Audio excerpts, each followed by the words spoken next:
According to First Corinthians, Jesus appeared to 500 people at the same time after his resurrection, and some people don't believe that. So let's watch a video. So if Jesus isn't God's son, then how come 500 people saw him come back to life?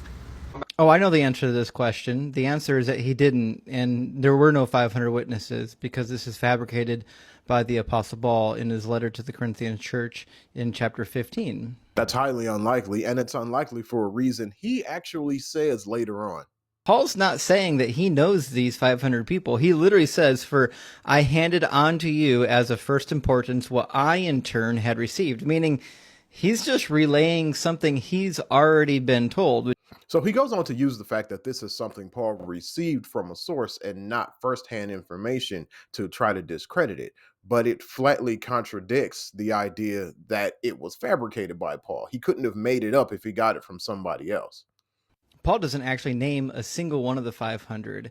It says, "For I handed on to you as of first importance what I in turn had received, that Christ died for our sins in accordance with the scriptures." He didn't say which scriptures because none of them actually talk about this. That's ridiculous. They talk throughout the New Testament about how Jesus' crucifixion and resurrection fulfilled the scripture. So, yeah, he doesn't name it right here, but it's not like the idea didn't exist.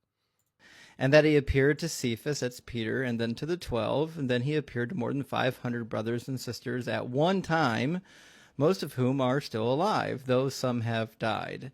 Well, that's kind of interesting that he appeared to all of these 500 people, and we don't have a single testimony or written account from not even one. That's not strange at all, considering the economic status and literacy rate of the average Jesus follower. Of these 500 people, it would have been impressive if any of them could write, but a few of them maybe could. But even then, it's not like you could just go to the store, buy some pens and paper, and start writing. Parchment was expensive, ink was expensive. You couldn't just go and get those things unless you had the money to get them, and most poor people have better things to spend their money on, especially in a culture which still transmits things orally just fine. But even if you did have some people who did write some things down, you are also expecting these things to have been preserved. Remember, of all of the gospels and really anything in the New Testament, we don't have the original copies. We don't have the original copies of almost anything from antiquity because it's thousands of years old. It's all dust by now. So even if every single one of those 500 people wrote something, you would still have to have it preserved somehow, copied somehow. Basically, all of it would have been just as sacred as the Gospels. And there's no reason for us to believe it would have been. 500 people just writing, yeah, I saw Jesus too. Yeah, I saw Jesus too, with no actual theological message behind it, like the Gospels. There's no reason for the church to preserve that unless they had 21st century post enlightenment radical skepticism in mind. And no, they weren't thinking about that.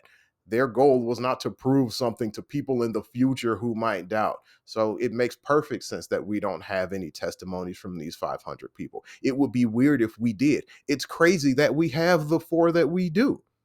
If Jesus really did resurrect from the dead, and he really did want people to believe this message, what would be more convincing? To show up to a bunch of people and then not have it recorded for history, have I'm going to stop it right there because this is just another example of the God didn't do it my way fallacy. This is what would make more sense to me. So the thing that actually happened doesn't make any sense at all. I don't know what would be more convincing, but that convinced quite a few people, and many people are still convinced. So who cares? because resurrection accounts were not unique. The resurrected Nero was so convincing that the Romans had to put down Nero imposters. And there was one that was so convincing that he convinced the Parthian army to go to war. And you can read about this in the Roman histories. So you have a resurrection story coming after the resurrection of Jesus. I wonder where they might have gotten that idea from, because before that, bodily resurrection was not really a thing. These accounts were not common at all. Jesus is, especially among Jews, Jesus's bodily resurrection was completely unprecedented. So somebody possibly copying the idea later on doesn't mean anything at all. The biggest difference between a Nero imposter and the resurrected Jesus is even if Nero had managed to come back to life, he's dead now, and that tomb of Jesus is still empty.